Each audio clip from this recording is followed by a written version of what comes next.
Sewing machine tension is one of the most controversial topics, and I want to take the myth out of why everybody is always so upset about their tension.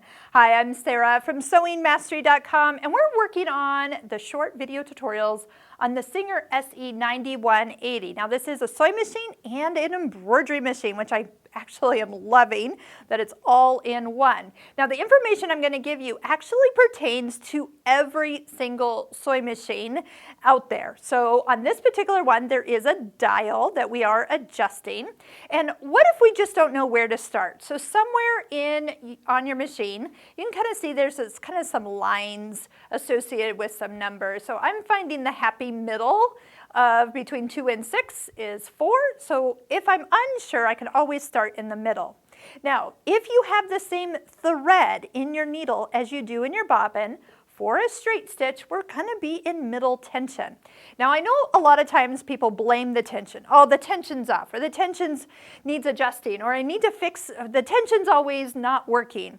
Well, I will back up just a second and remind you that quality of thread will make the difference because of how it runs through the tension discs. Okay, so there's 2 discs in here that are tension, yes, how tight it squeezes on the thread.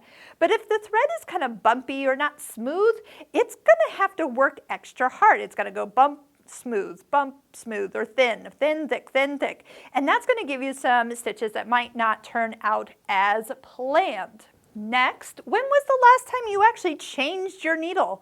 Or do you have the right needle in for the fabric you're sewing on, or even the thread thickness that you are using through the machine? That'll make a difference. And also too, we have a video talking about how to clean out down below the throat plate, because a lot of lint gets down there and gets in the way of how a stitch can actually be created.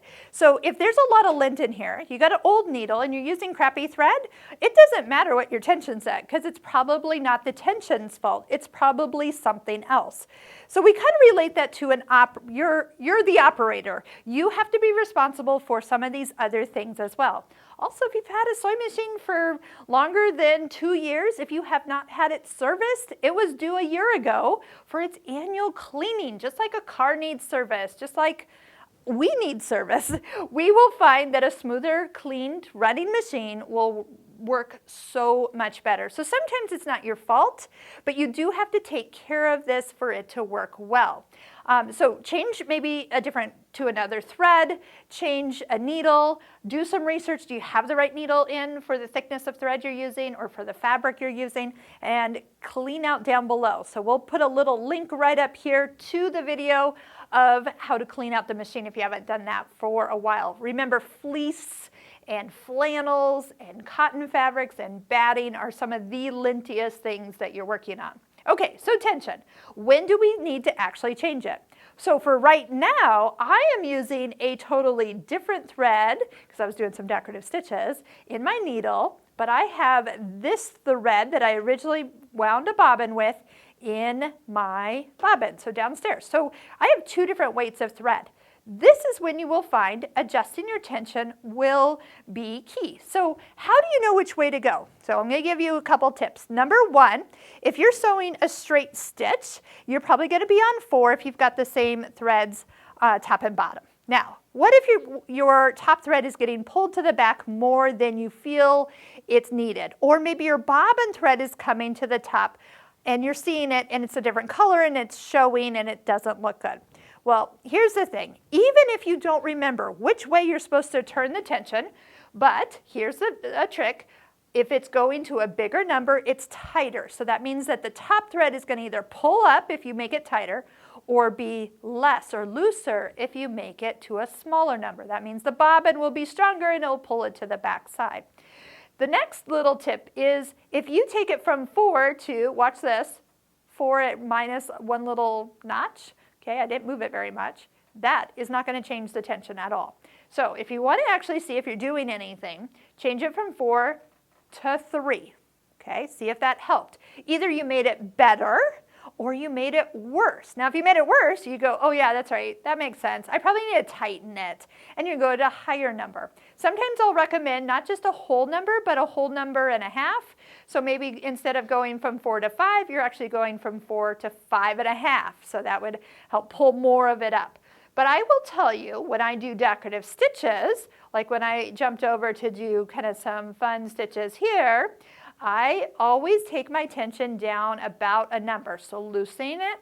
So as I loosen it, what does that mean? It means the bobbin becomes stronger, pulling more to the back side.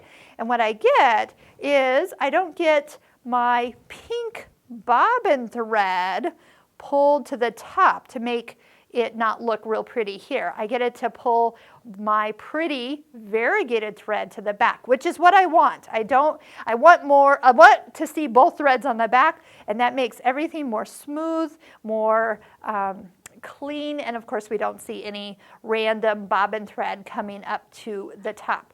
But if I have changed it, maybe as you get good at using your machine, you leave yourself a little sticky note right here that says change tension back to 4 when going back to a straight stitch. Because guess what? If you forget and you go off and 2 weeks later you come back, now this is left at 3 and you kind of wonder why your straight stitch isn't like perfect. It's because we changed the tension. So there is times to change it, but a lot of times this is not what you want to change first. Now, if you do have, here's the most common thing, people think they have a tension problem. If you've ever been sewing along and you have those big hairy loops on the back of your fabric, remember that is not a tension problem. That is an operator error problem. It means you did not thread the machine correctly. You didn't seat the thread deep enough into those tension discs, and the thread never got in there, so the thread is trying to make a stitch, it's making a loop, but it can't like get pulled back to where it needs to sit, and it's making loop after loop after loop, and it looks awful. At least it's easy to take out, right? It's just one big like hair cut. But you need to rethread the top, make sure you're threading with your presser foot up, not down, because if it's down, these tension discs have closed and you're not getting the thread in there. And you can always do the tension test, is what I call, is if the foot is up, this thread should pull nice and even and loose, and when the foot goes down, now that the thread is tight. That means the discs have sit on that thread and it's holding it and it's going to do the job. So if it's tight, you're ready to go. You have threaded it correctly. Just make sure the bobbin is in its tension. Remember, you have to kind of hook it into that little area down below for it to get a nice looking stitch. So tension for the bottom, tension for the top is when everything is threaded correctly. New needle, clean out down below, and make sure you're not using grandma's 50-year-old thread, okay? Treat your machine to some newer thread and see if that will help make a difference with this machine. So those are some troubleshooting things when it comes to understanding tension. Tension's not an enemy, it's actually our friend.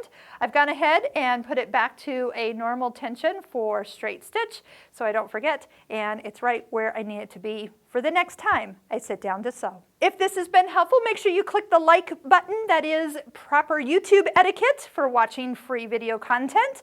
And you can continue on with all of our videos in this playlist down below, starting from the beginning and going through all the different stitches and embroidery features that this wonderful Singer SE9180 has.